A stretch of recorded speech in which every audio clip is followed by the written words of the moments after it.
सबसे इम्पोर्टेंट चीज होती है कि अब अंतिम एक महीने हमारी क्या रणनीति हो पीसीएस या आईएएस एग्जाम के रिवीजन की।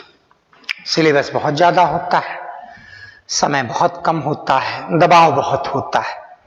तो पहली चीज आपको ये करनी है कि अपने ऊपर से दबाव हटाइए।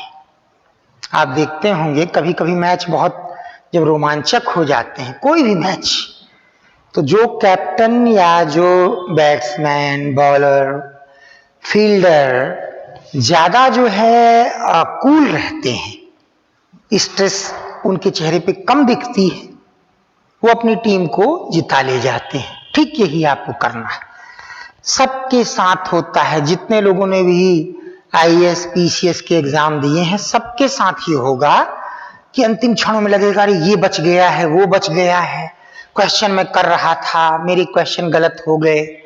सबके साथ होता है। तो ये कोई आपके साथ अकेले नहीं हो रहा है।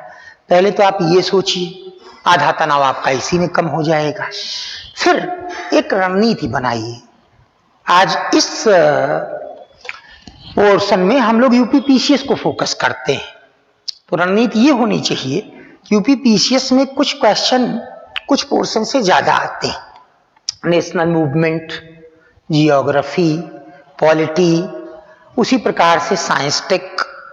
तो इनको थारोली देख लीजिए। पहले नोट्स अच्छे तरीके से देखिए। जो एपेक्स एकेडमी के नोट्स हैं, हम लोगों ने उसको बहुत डिटेल्ड में लिखा है, तो उसको थारोली देखिए। अब इसमें कुछ और समझदारी दिखानी है। जो टॉपिक देखते जाइए ना, पर डे कम से कम 100 objective question, per day 100 objective question इस पर जरूर करिए। ऑब्जेक्टिव क्वेश्चन में मैचिंग वाले विशेष तौर पर करिए। हम करते तो हैं, लेकिन हमारा गलत हो गया तो बस हमें इतना मतलब होता है 100 किए थे, 35 गलत हो गए। नहीं, जो 35 गलत हुए हैं उनके आंसर को हम एक रजिस्टर पे नए सिरे से लिखेंगे। एक छोटी सी बात जैसे हम लोग चर्चा करते हैं। मान लीजिए एक कोई क्वेश्चन आया, 4 लेक थी और उसमें पूछा गया कि इनमें से कौन सी ये रिफ्ट वैली लेक है।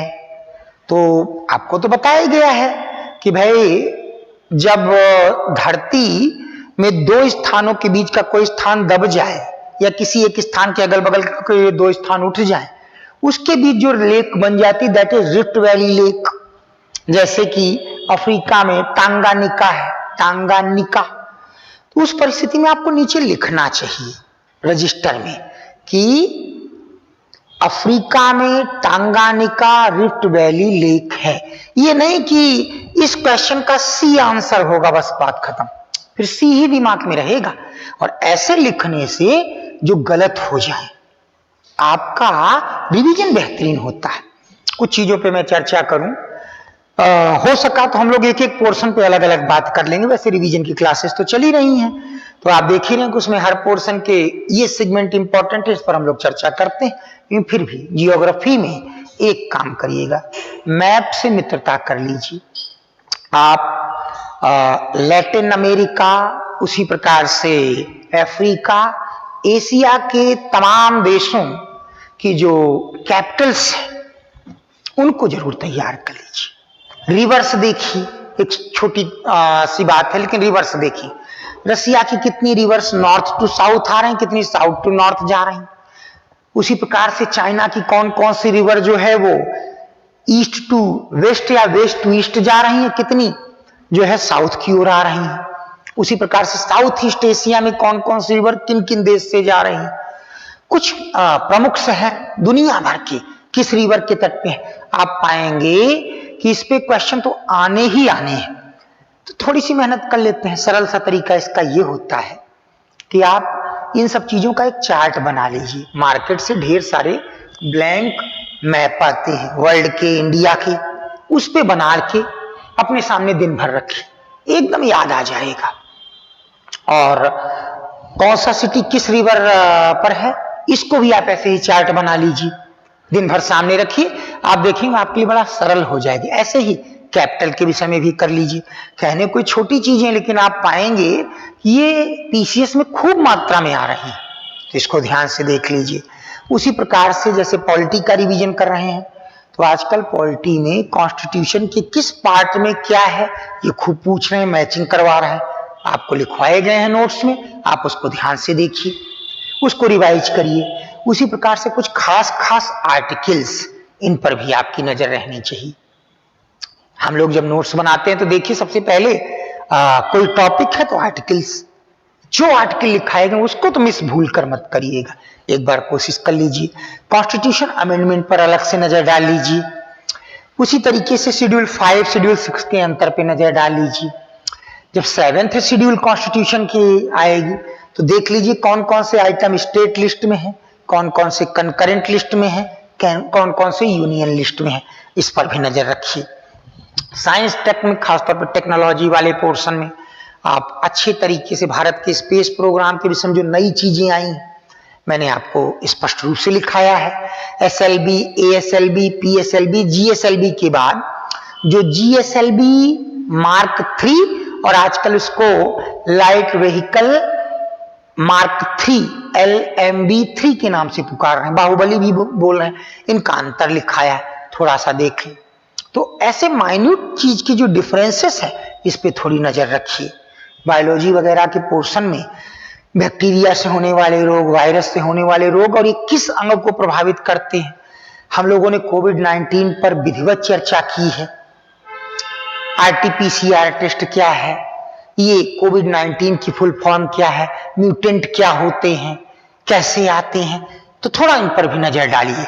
घबराइए मत, पर डे 100 ऑब्जेक्टिव क्वेश्चन करिए, स्पीड थोड़ी ज्यादा रखिए। कुछ चीजों पर और बात करेंगे, जैसे आप science tech, geography, polity, national movement, ये तो देखते हैं। यूपी में इकोनॉमी के क्वेश्चन यूपी PCS में करंट नेचर के ज्यादा होते हैं, ये ध्यान रखिएगा।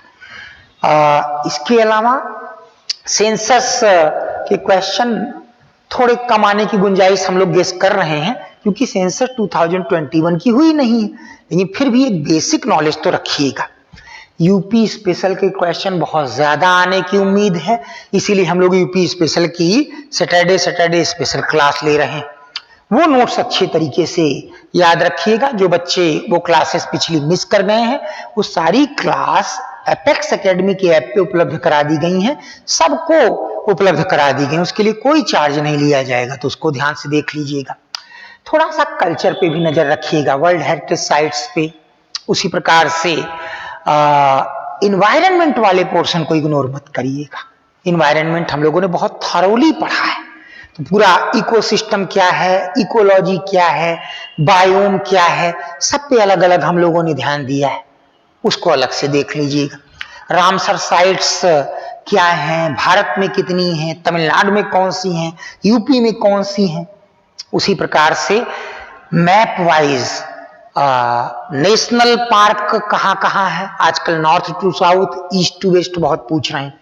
कौन सा नेशनल पार्क किस पर्टिकुलर क्रीचर के लिए मशहूर है, कौन सी नदी गुजरती है उससे, कौन सी नदी गुजरती है, इस पर भी नजर रखिएगा। उसी प्रकार से जो ये बर्ड सेंचुरी और वाइल्ड लाइफ सेंचुरी है, इस पर भी थोड़ी नजर डालिएगा। उसी प्रकार से बायोस्फीयर रिजर्व, सबकी खासियत नोट्स में है, सब पे नजर डालिएगा। तो ये सब काम आप बार बार करते रहिए। कुछ ऐसा शेड्यूल बना लीजिए, कुछ बच्चे एक ही दिन कई सब्जेक्ट पढ़ते हैं तो समय उसको ठीक तरीके से दें। कुछ बच्चे एक पूरा करके दूसरा पढ़ते हैं, इसमें थोड़ा सा एक रिस्क ये रहता है कि कुछ चीजें फिर दिमाग से स्लिप कर जाएंगी, तो कोशिश करिएगा कि जिनमें करंट के मैटर्स ज्यादा रहें वो अंत में रखिएगा। एग्जाम अगर आपका 14 मई को है तो कोशिश करिएगा कि 10 मई के बाद रिवीजन के लिए कोई बहुत बड़ा काम ना बचा, 1-2 दिन का समय रिजर्व में रख के ही रिवीजन को शेड्यूल करिएगा। ईश्वर न करें लेकिन कुछ न कुछ तो ऐसा आ ही जाता है कि 1-2 दिन नष्ट हो जाते हैं, तो उसको रिजर्व में रखिएगा, जिससे घबराइएगा नहीं। करंट अफेयर्स पर खास नजर डालिएगा। एक बहुत बड़ी कमजोरी स्टूडेंट्स में देखी जा रही है कि 2-3 दिन 4 दिन बचता है तो मार्केट की एक मैगजीन लेकर उसको देखना शुरू करते हैं। अब वो RBI में कौन डिप्टी गवर्नर बना ये तक उसमें लिखा रहता है। आप देखिए PCS के जो करंट्स होते हैं वो खास नेचर के होते हैं, तो अपने नोट्स पर भरोसा करिए। अपेक्स एकेडमी के जो नोट्स हैं अगर आपको पूरे तैयार हैं और सारी क्लासेस सब ऐप पे उपलब्ध करा दी गई हैं सबके लिए, उसके लिए कुछ भी चार्ज नहीं किया जाता है। तो वो नोट्स अगर आपने ध्यान से देख लिए तो करंट के क्वेश्चन शायद ही कोई बचे। और आप करते क्या है कि उसको इग्नोर करते हैं। मार्केट में तमाम प्रकार की मैगजीन पड़ी हुई हैं जिसमें ऐसे ऐसे क्वेश्चन आते हैं जो यूपी पीसीएस में कम से कम नहीं पूछे जाएंगे, आप उसको पहले देखने लगते हैं, अपने नोट्स इग्नोर कर देते हैं, वही गलती कर देते हैं। तो हर एक पर बराबर बराबर ध्यान दीजिएगा और बिना घबराए कॉन्सेप्ट क्लियर रखिए, कूल माइंड से रिवीजन करते रहिए। जैसे ही थोड़े दिन और बीतेंगे तो अब इतने दिनों की रिवीजन की क्या रणनीति हो, हम इस पर एक छोटी सी चर्चा फिर करेंगे। अभी तो मेरा यही कहना है कि जो बातें कही गई हैं उस पर खास नजर रखिएगा। धन्यवाद।